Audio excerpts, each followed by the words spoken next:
সবাই বলে কারোর কাছ থেকে কোনো কিছু প্রত্যাশা করতে নেই। এই কথাটা যেমন একদিক থেকে ঠিক, তেমন একদিক থেকে ভুলও। প্রত্যাশা কিছু মানুষের প্রতি আমাদের থাকে, আর সেই সমস্ত মানুষকেই কিন্তু আমরা বেশি ভালোবাসি।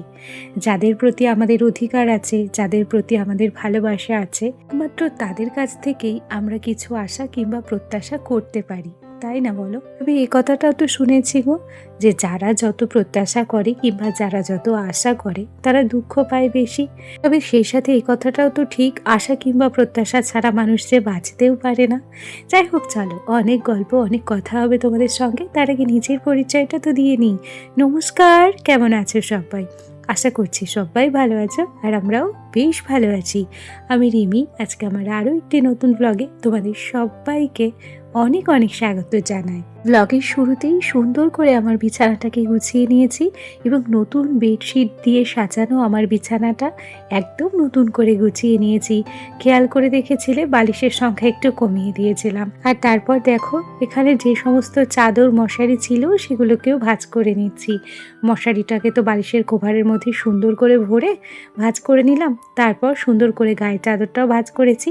সত্যি কথা বলতে কি, প্রথমে না বিছানাটাকে নিজের মনের মতো করে গুছিয়েছিলাম, বালিশের সংখ্যাও কমিয়ে দিয়েছিলাম। আর তোমরা তো সবাই জানো যে আমার একটাই ঘর, আর একটা ঘরে জায়গারও কিন্তু প্রচুর অভাব রয়েছে।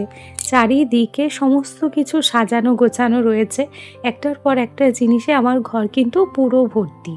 সেই জন্য আমি বালিশগুলোকে আর অন্য জায়গায় সরিয়ে রাখতে পারিনি। খাটের একটা কোনায় বাদবাকি বালিশগুলোকে গুছিয়ে রেখেছি। এখন সোজা চলে এসেছি আমি আলনার কাছে। আলনাটা তো আমার সুন্দর করে গোছানোই আছে। একটা দুটো নাইটি কিংবা যা কাপড় চোপড় আছে সেগুলোকে আমি না হয় পরে ভাঁজ করে রাখবো। এখন আমি এই কসমেটিক্সগুলো গুছিয়ে রাখছি। আর আজকে না কসমেটিক্সের সঙ্গে যুক্ত হয়েছে 3টে চশমা। একটা হচ্ছে আমার বরের, একটা হচ্ছে আমার, আর একটা হচ্ছে আমার ছেলের। তোমরা তো মোটামুটি সবাই জানো, কম বেশি সবাই জানো, আমাদের 3জনের চোখেই কিন্তু ভাইরাল কনজাংটিভাইটিস হয়েছিল। এই 3জনের মধ্যে সবচেয়ে বেশি ভুগেছি আমি, জানো তো। আসলে কি বলো তো, আমার তো অ্যালার্জির সমস্যা ছিল। প্রথমে তো সেটা বলতেও ভুলে গিয়েছিলাম। আর তার উপরে মনে মনে খুব আত্মবিশ্বাস ছিল, খুব জোর ছিল যে যেহেতু অনেক আগে ডক্টর দেখিয়েছি, আমার হয়তো কিছু হবে না।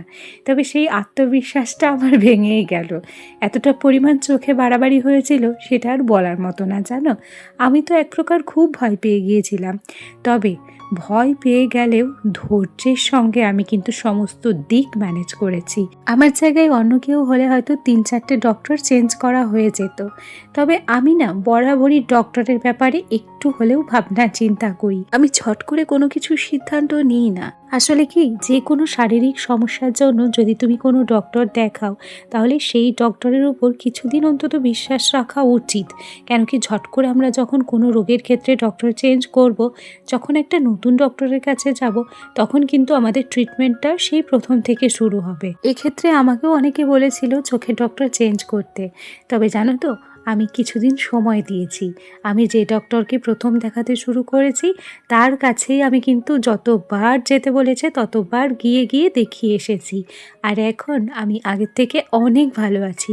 আমার চোখটা কিন্তু অনেক ঠিক হয়ে গেছে। সত্যি কথা বলি, বিপদে পড়লে কখনো তাড়াহুড়োতে কোনো সিদ্ধান্ত নিতে নেই। মাথা ঠান্ডা করে ধৈর্যের সঙ্গে সিদ্ধান্ত নিতে হয়। তাতে করে কিন্তু আমাদের ভালোই হয়, খারাপ কিন্তু হয় না। যাই হোক, তোমাদের সঙ্গে গল্প করতে করতে দেখেছো আমি কত কাজ করেছি। বিছানা গুছিয়েছি, ওদিকে ইন্ডাকশানে আমি কিন্তু জল গরম বসিয়ে দিয়েছিলাম। আর তারপরে আমি আলনাটাকে গুছিয়ে নিয়েছি। সমস্ত কসমেটিক্স গুছিয়ে নেওয়ার পর সুন্দর করে শোকেসটাকে ঝেড়ে মুছে পরিষ্কার করেছি। আর সেই সাথে এই যে কাঠের গৌরনিতায় দুটো দেখছো, কাঠের গৌরনিতায় দুটোকেও পরিষ্কার করেছি। আর আমার ফুলদানিটাকেও পরিষ্কার করেছি। আজকে হচ্ছে নামযজ্ঞের 3য় দিন। আমার ছেলেকে নিয়ে ওর কাকা একটু মেলায় যাবে, সেই জন্য সোনাকে আমি আগে থেকেই কিন্তু স্নান করিয়ে দিয়েছিলাম, তারপর রেডি করিয়ে দিয়েছি। এই যে জামাটা দেখছো, গেঞ্জিটা, এটাও কিন্তু আমার ছেলের জন্য পুজোতেই কেনা হয়েছিল। তবে তোমরা সবাই জানো, সেই একমাত্র অসহ্যের কারণেই আমরা কোনো কিছুতে হাত দিতে পারিনি। আজকে সোনার নতুন গেঞ্জিটা বার করে দিয়েছি, সেই সাথে ওর ঠাম্মি ওকে একটা প্যান্ট কিনে দিয়েছে, সেই প্যান্টটাই বার করে পরিয়ে দিয়েছি। তোমরা কেউ খেয়াল করেছো ও কতটা পরিমাণ চঞ্চল? ও বিছানায় বিছানায় উঠে কখনো দেখেছো যে স্থির থাকতে সব সময় লাফালাফি করছিল। যাই হোক, আমার সোনাকে কিন্তু আমি রেডি করিয়ে দিয়েছি। এই যে দেখো, এখনো পর্যন্ত ও দুষ্টুমি করছে। যাকে সমস্ত কাজকর্ম কমপ্লিট করে সোনাকে রেডি করিয়ে দিয়েছি, আর এরপরে কিন্তু আমি নিজেও রেডি হব। তবে তার আগে দেখো, তোমাদেরকে এই শাড়িটা দেখাচ্ছি একটু। এটা হচ্ছে একটা বাটি প্রিন্টের শাড়ি। শাড়িটা না ভারী সুন্দর। আর এই শাড়িটা আনা হয়েছে সোদপুর শ্রীনিকেতন থেকে। আমার বিস্তুত ননদ মানে মনিদি আমার শাশুড়ি মাকে এই শাড়িটা দিয়েছে। শাড়িটা আমার এতটা পছন্দ হয়েছে, আমি বলেছিলাম ওনার সামনে যে শাড়িটা আমার পছন্দ হয়েছে। তাই জানো তো, সেদিন আমার শাশুড়ি মা এই শাড়িটা আমাকে পরতে দিয়েছিল। শাড়িটা সত্যি খুব সুন্দর, তাই না বলো? তাই একটু তোমাদের সঙ্গে শেয়ার করলাম, জানো তো। আচ্ছা নাজনীন দিদি, তুমি আমাকে কমেন্ট করেছিলে যে আমি এমএ পাস করার সত্ত্বেও কেন আমার ছেলেকে টিউশন টিচার দিয়েছি, আমি কেন ওকে নিজে পড়াই না। সত্যি কথা বলি, আমার ছেলেকে আমি কিন্তু প্রত্যেকটা দিন পড়াই। আমার নিয়ম বরাবর আলাদা। আমি যখন বই নিয়ে বসাবো তখন 10 মিনিট 15 মিনিট 20 মিনিট হলেও ওকে বই পড়তেই হবে। এটাই হচ্ছে আমার নিয়ম। আর সেই নিয়ম অনুযায়ী আমি প্রত্যেক দিন আমার ছেলেকে বই নিয়ে বসাই। তবে যেহেতু ও ভীষণ চঞ্চল, সেই জন্য কী হয়, ওকে আমি যতটা যেভাবে পড়াতে চাই ও কিন্তু সেভাবে আমার কাছে পড়ে না। পড়ে ঠিকই, ওর টিচারদের কাছে যেভাবে পড়ে আমার কাছে তার থেকে একটু কমই পড়ে, তবুও কিন্তু পড়ে। আর এতটা অস্থির, সেই কারণেই কিন্তু আমাকে ওকে বাধ্য হয়ে টিচার দিতে হয়েছে। আর সেই সাথে তুমি এটাও কমেন্ট করেছো যে খারাপ পেও না, মানে তুমি হয়তো বলতে চেয়েছো যে কমেন্টটা যেন আমি খারাপভাবে না নিই। আরে না গো, আমি কেন তোমার কমেন্টগুলো খারাপভাবে নেব? তোমরা তো আমার পরিবারেরই একটা অংশ হয়ে গেছো। তোমরা আমাকে পর ভাবলেও আমি তোমাদের কখনো পর ভাবি না। তাই তোমরা কিংবা তোমাদের কমেন্টগুলো আমি কখনো খারাপভাবে নিই না। আচ্ছা, গল্প করতে করতে সংসারের কাজকর্ম সমস্ত কিছু গুছিয়ে নিয়েছি। নিজের সংসারটাকে আগে সুন্দর করে গুছিয়ে তারপর নিজে রেডি হয়েছি এবং এখন চলে এসেছি মেলায়। মেলায় বেশ কিছু কেনাকাটা ছিল। কাপগুলো আমার খুব পছন্দ হয়েছিল। ওখান থেকে আমার বর আমাকে কিছু কাপ কিনে দিয়েছে। এই ছোট্ট ছোট্ট জারগুলো আজকে আমার খুব নজর কেড়েছে। এখান থেকে আমি কিছু জার কিনেছি। অনেক কিছু কেনাকাটাও হয়েছে এই মেলাতে। সমস্ত কিছুই তোমাদের সঙ্গে শেয়ার করব। তবে এক ভিডিওর মাধ্যমে তো সব কিছু জানানো সম্ভব নয়।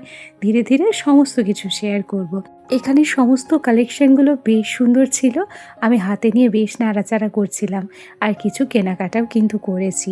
সকাল সকাল কেনাকাটার পর্বটা আমরা শেষ করেছি, কেন কি ধীরে ধীরে মেলায় কিন্তু প্রচুর ভিড় জমবে। আর প্রথম দিন থেকে আমাদের এখানে মেলায় প্রচুর ভিড় হয়, সারাটা দিন ভিড় থাকে। যাই হোক, এই কাপের সেটটা দেখছো, ভারী সুন্দর লাগছে না? মোটামুটি সকাল 10টা-12টার মধ্যে আমার কিন্তু কেনাকাটা কমপ্লিট হলো। তবে এই যে কেনাকাটা শেষ তা কিন্তু নয়, এখনও পর্যন্ত চলতেই থাকবে। এখন আমরা চলে এসেছি বাদামের দোকানে। ও বাড়িতে আমার দিদা এবং আমার মাসির মেয়ে এসেছে। তারা বাড়িতেই রয়েছে, তাদের একবার ঘোরাফেরা হয়ে গেছে। এরপর যখন খেতে বসবো তখন ওকে ডেকে নেব। আর এদিকে খেয়াল করেছো, ছোট্ট ছোট্ট করে জিলাপি ভাজা শুরু হয়ে গেছে। যাই হোক, ভিডিওর এ পর্যায়ে এসে এখনও পর্যন্ত যারা আমার সঙ্গে আছো অথচ একটা লাইক করতে ভুলে গেছো, প্লিজ ভিডিওটি ভালো লাগলে একটা লাইক করে দিও। আর সেই সাথে একটা সুন্দর কমেন্ট করো, কেন কি তোমাদের ছোট্ট একটা লাইক আর তোমাদের মিষ্টি একটা কমেন্ট আমাকে আরও নতুন নতুন বন্ধুদের কাছে পৌঁছতে সাহায্য করে। তোমরা খেয়াল করেছো, আমাদের বাড়ির সামনে যে গাংটা আছে, মাঝে ভীষণ জল হয়েছিল, সেই গাঙে জল শুকিয়ে গেছে। আর সেখানেই নাগরদোলা, জাম্পিং এবং মিকি মাউসও বসেছে। সেটা একটু তোমাদের সঙ্গে শেয়ার করার পর এখন সোজা আমরা চলে এসেছি খেতে। আর এখানে খাবার দাবার কিন্তু দেওয়া শুরু হয়ে গেছে। আর আমাদের এখানে 3টে দিনই কিন্তু নিরামিষ খাওয়া দাওয়াই হয়, সেটাই খেতে বসেছি। চলো আজ তবে আসি, কাল আবার দেখা হবে। সবাই ভালো থেকো, টাটা সবাইকে।